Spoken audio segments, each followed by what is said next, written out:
Hello friends, అందరికీ నమస్కారం. Telugu live story వింటున్న ప్రతి ఒక్కరికి మనస్పూర్వకంగా కృతజ్ఞతలు, ధన్యవాదాలు. మనీ మంత్ర 2 ఎపిసోడ్ 108. ఒక తాయెత్తు యంత్రం మీ జీవితాన్ని మారుస్తుందనుకోవడం, ఒక దేవత మీకు దారి చూపుతుందనుకోవడం మీ పొరపాటే. వీటి వల్ల సత్యాన్ని తెలుసుకునే ప్రయత్నంలో భాగంగా మీరు చేస్తున్న ప్రయత్నమే తప్ప అది జీవితం కాదనేది సత్యం. మీ జీవితానికి ఇలాంటి వాటితో మీరు ముడివేసినప్పుడు చీకటిలో వెతకడమే అవుతుంది. ఇంతవరకు మీరు చేసిన ప్రయత్నాలన్నీ వృధా అనే విషయం అర్థమవుతుంది. ఇంకా ఇలాంటివి పట్టుకుని వేలాడటం ఎంతవరకు సమంజసం?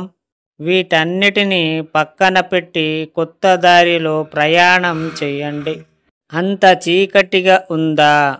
యాస్, ఏం పర్వాలేదు. కొద్దిగా ప్రయాణం చేయండి. మీ అంతరంగంలోని జ్యోతి వెలిగేంత వరకే.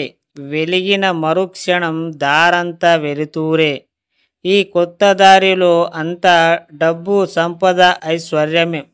ఒక్కొక్క అడుగు వేస్తున్న కొద్దీ మీకే అర్థమవుతుంది, ఇప్పటి వరకు ఏదో తెలియని అంధకారంలో మీరు మగ్గారని. మీరు సృష్టించుకున్న ఈ దారిలో అంతా కొత్తదనమే.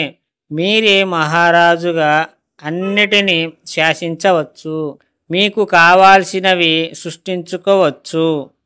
మెల్లిగా చంద్రునిలోని వెన్నెలను ఆస్వాదించవచ్చు. ప్రకృతితో మాట్లాడవచ్చు. ప్రతి చెట్టు పుట్టతో స్నేహం చేయొచ్చు. మీరే అంతటా వ్యాప్తమయ విశ్వ చైతన్య జొరిలో అనంతంగా మారిపోనవచ్చు. అర్థమయ్యిందా ఫ్రెండ్స్?